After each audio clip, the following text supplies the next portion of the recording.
nosso assunto é uma molécula que se torna cada vez mais popular, o DNA. Por exemplo, em casos policiais, na hora de identificar de quem é o sangue encontrado na cena do crime, o que é que se faz? Aquele exame de DNA, né? E quando é preciso comprovar a paternidade? No caso de uma criança desaparecida há muito tempo, por exemplo, o que é que se faz? Teste de DNA. Mas afinal, o que é DNA? Por que ele é usado nesses casos de identificação? DNA é a sigla do nome da molécula. Em inglês, deoxyribonucleic acid. Em português, ácido desoxirribonucleico. Todos os seres vivos do planeta, dos mais simples aos mais complexos, têm DNA no núcleo de todas as suas células. O DNA foi descoberto em 1869 pelo bioquímico alemão Friedrich Miescher. Ele queria determinar os componentes químicos do núcleo das células. 20 anos depois, outro alemão, Richard Altmann, aluno de Miescher, conseguiu isolar a nucleína com alto grau de pureza. Comprovou que ela era um ácido e batizou com o nome de ácido nucleico. Você sabia que na composição química do DNA existia açúcar, que era uma pentose, um açúcar com 5 átomos de carbono, que existia fosfato e que existiam bases nitrogenadas. Nessa época, foi descoberto que a degradação do ácido nucleico liberava 4 tipos de bases nitrogenadas: adenina, timina e citosina, guanina. Por muito tempo, a ciência ficou sem saber a importância do DNA, até as experiências do médico e pesquisador bioquímico canadense Oswald Avery, em 1943. Ele trabalhou com as bactérias que causam a pneumonia. A bactéria pneumococo tem 2 linhagens. Uma infecciosa, com cápsula de aparência lisa, e outra com aparência rugosa, que não provoca a doença. Ele pegou um extrato de bactérias mortas com cápsulas lisas, misturou com um extrato de bactérias vivas rugosas e injetou num rato. Os tecidos do animal passaram a ter uma bactéria viva e lisa. Ou seja, informações genéticas das células lisas mortas foram transferidas para as células rugosas vivas. Avery provou que o ácido desoxirribonucleico era o responsável pela transferência de material genético entre as células. Já se conhecia a composição química do DNA, já se sabia que ele contém as instruções genéticas, mas faltava entender como é a estrutura do DNA e como acontece a transmissão dessas informações. Em 1953, o norte-americano James Watson e o inglês Francis Crick apresentaram um modelo da estrutura do DNA que transformou os rumos da biologia. Essa descoberta foi tão importante que a dupla recebeu o Prêmio Nobel de Medicina e Fisiologia em 1962. O trabalho dos 2 pesquisadores descrevia a estrutura do DNA em dupla hélice. 2 fitas formadas por uma sequência de nucleotídeos ligadas entre si e enroladas de forma helicoidal.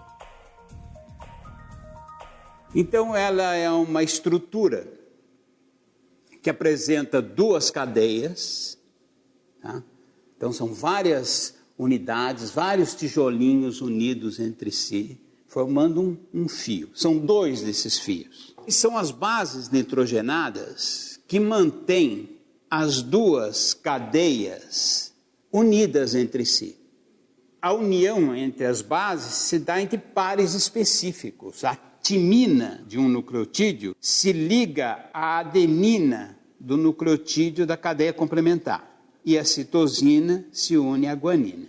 E uma característica importante desse modelo proposto por Watson e Crick é que ele explica como o DNA pode se duplicar. A partir de uma molécula, nós temos 2 moléculas idênticas. Isso é fundamental. Para entender melhor, vamos agora entrar no interior de uma das nossas células, mais precisamente no núcleo de um glóbulo branco que circula no nosso sangue. Todas as informações sobre como a célula funciona e se reproduz estão guardadas dentro do núcleo das células. Esses emaranhados de tiras são o DNA.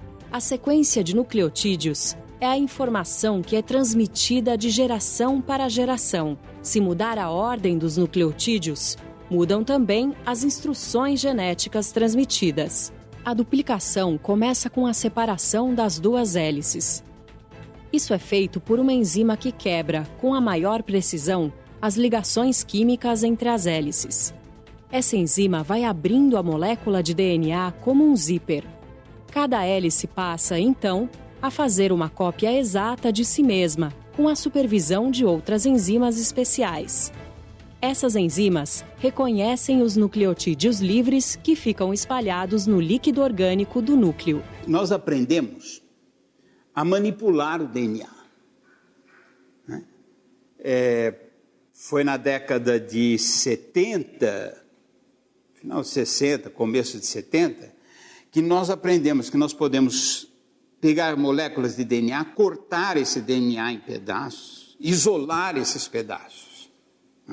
Então isso abriu uma perspectiva tremenda, porque nós poderíamos analisar o DNA em detalhe. E mais do que isso, nós podíamos emendar moléculas de DNA. Isso vai abrir uma perspectiva enorme de se entender a composição dos seres vivos e a questão da hereditariedade.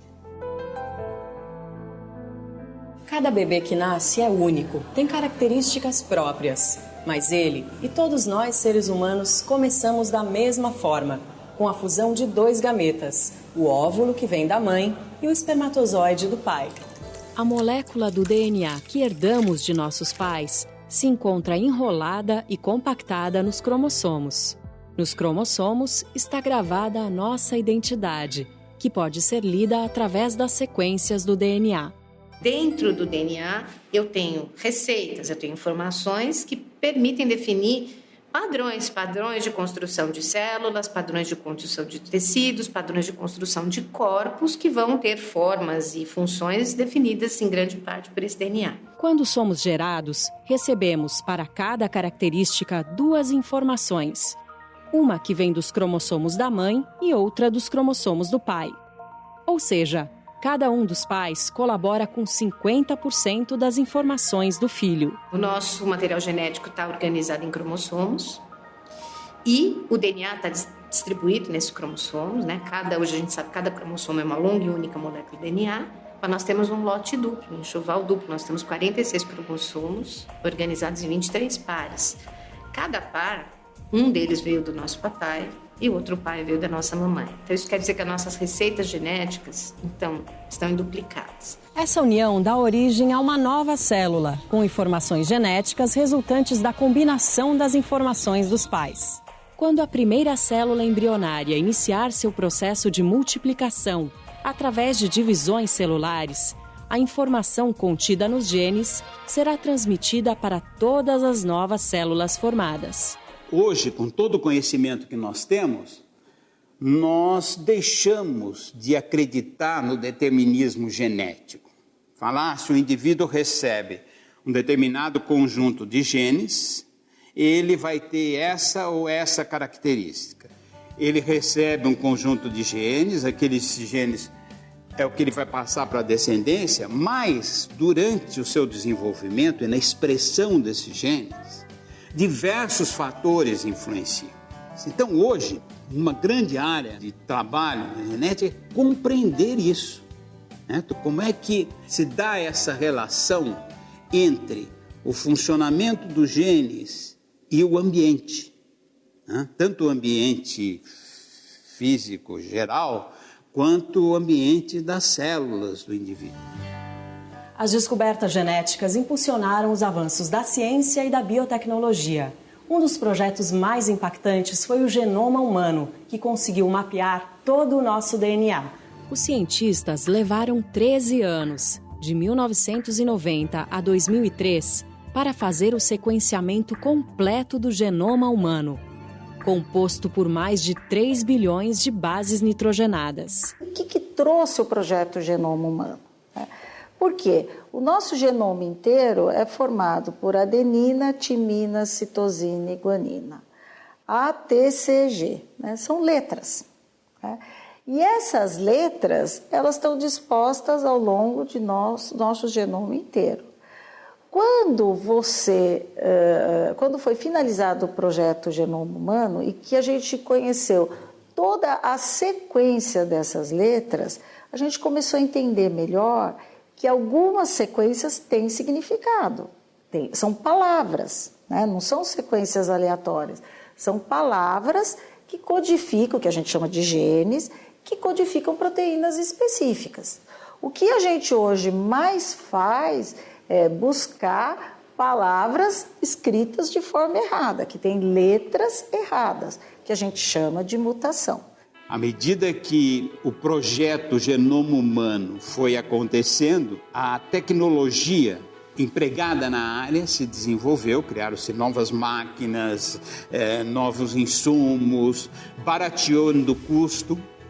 O genoma humano, que no início do projeto, ou durante o projeto, custou 3 bilhões de dólares para sequenciar um genoma, hoje se pode fazer por 10 mil dólares. É possível extrair o DNA do núcleo de células, inclusive de células humanas.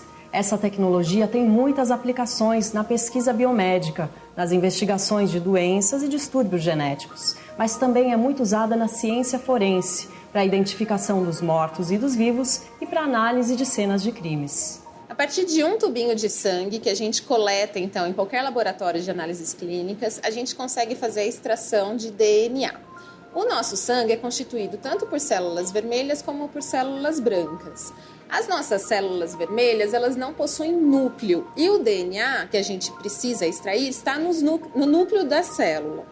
Então, o que a gente faz num primeiro momento do processo de extração de DNA? A gente tem que isolar as células brancas dessas células vermelhas. Essa extração do DNA das células brancas, ela vai acontecer como? A minha célula, ela possui uma membrana plasmática, que é uma membrana externa, e uma membrana nuclear, onde é encontrado o DNA. Eu preciso, então, quebrar as membranas tanto da célula como do núcleo para poder acessar o meu DNA. Como que eu agora separo o resto de membrana do meu DNA?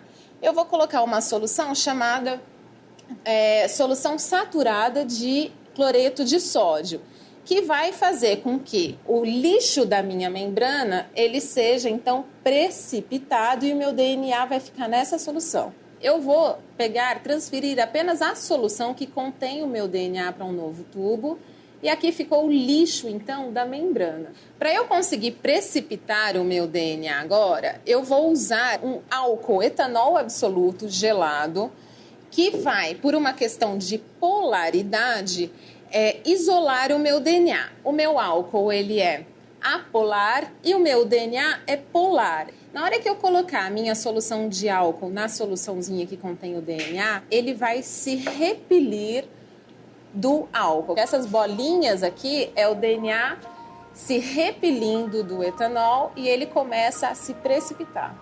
Bom, a partir dessa quantidade, então, de DNA que a gente coletou de um tubinho de sangue, a gente consegue visualizar qualquer coisa no genoma de um indivíduo, inclusive sequenciar o genoma dele inteirinho. É cada vez mais comum e determinante o uso de DNA nas investigações policiais. Muitos casos são solucionados com o uso de material genético, seja da vítima, seja do suspeito. A partir dos exames de DNA se pôde identificar com um grau de certeza muito elevado indivíduos relacionados a determinados crimes. Então, principalmente estupradores em série, homicidas em série que vinham deixando vestígios nas vítimas antes dessa técnica existir de maneira aplicável, não era possível se identificar biologicamente aquele indivíduo. Cada ser vivo, seja ele de que espécie for, é único. Uma combinação única do DNA herdado dos pais. A cada dia, a ciência descobre mais novidades sobre essa macromolécula, uma verdadeira máquina biológica. Um assunto realmente fascinante. Bons estudos!